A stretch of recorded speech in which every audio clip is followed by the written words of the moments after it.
Hey, and welcome to Tar Wilderness. Today I will be doing a rundown of my fly fishing setup.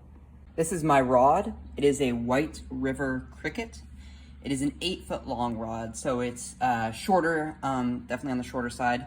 But I like it. I like it being shorter because it's easier to, take to ponds and rivers that I go to because there's normally a lot of scrub brush. It's about $50. I got it from Bass Pro Shop. It's a 2-piece rod, so it connects right here. You just pull it off like a normal rod. It's easy to undo, but it also stays firm. So if you put the two ends together, they don't twist. So it's always nice and straight. So far, I've been really happy with it. Had it for a few years. It's done me well. Never had any problems. The one thing I don't like about it, I really like the handle, the nice kind of cork, but the one thing I don't like about it are these right here. They come undone a lot, and that makes that slide down, and then this get loose, the reel. So that's one thing I wish they could do, is just make these a little bit tighter, but other than that, I have no complaints about it. This is my Dogwood Canyon, White River Dogwood Canyon fly reel. I don't think they sell this anymore. I know they don't at Bass Pro Shops, at least online. I couldn't find it. I got mine a few years ago, and I've been really happy with it because it was on the affordable side for fly reels. It was only $50, which is, pretty good for a fly reel. It's done great. But yeah, that's the one thing is I don't know if they have it still. It was about the most affordable one they had there.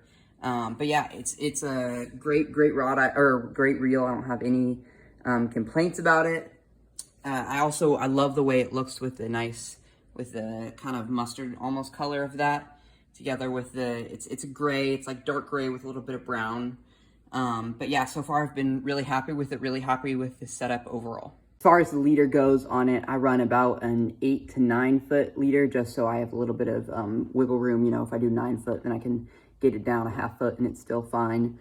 But yeah, I kind of use whatever string I have on my normal rod. So right now it's a 12-pound strand line, and I don't do the tapering leaders or anything like that, just because I'm just going to use what I have, and I happen to have it, and it works great. I don't really have any complaints with it. The one thing is that sometimes you might think that a shorter leader is good, or you can do it with a shorter leader. And every time I have maybe 7-foot leader, or even sometimes, I've gotten down to probably 6.5, you really got to change it, or else what you're going to do is you're going to cast, and then your fly line is going to land on or completely around your actual fly. And it kind of scares the fish off, and it doesn't make for a great cast at all. So I would definitely recommend having a leader at least as long as your rod is. So for me, 8 to 9 feet.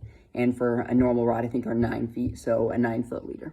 These are my flies. Some of them, as you can see, they're more for bass, because where I'm around, there's a lot of little ponds with bass in them. But I do have a few trout. I've used those for trout. I've used these. Most along here are for trout. These are for trout, and then some of them are for both. This one I've used for bass and I've used for trout both. But I also have these. They're kind of like poppers, but for fly rods. This one right here, as you can see, it looks very homemade because I accidentally broke it. But so what I did was I carved out a little piece of wood. As you can see, that's wood.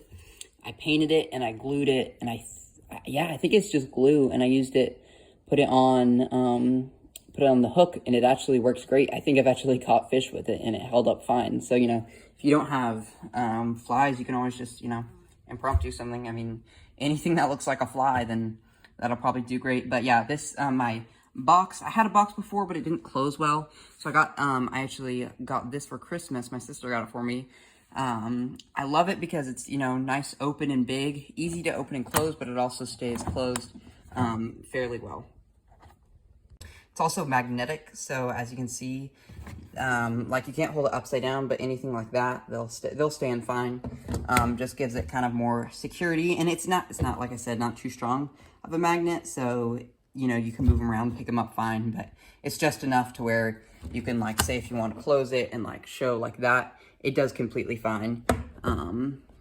because, you know, there's a little bit of magnet in there. Overall, yeah, that's my fly fishing setup. I'm really happy with it. I use it a lot, used it in lakes or a small pond that we live near. Mostly I've used it in rivers before, up in the mountains. I've caught plenty of trout with it. I love the way it looks. I love the way it feels. Really nice. Overall, would highly recommend. It's pretty affordable as far as a fly fishing setup goes. It's pretty affordable. The fly line is unfortunately really expensive. So together the whole thing's about $150, which is really nice because, you know, it's quality. It's but for being quality, it's really affordable. And again, I would highly recommend the rod and the reel, and overall super happy with it.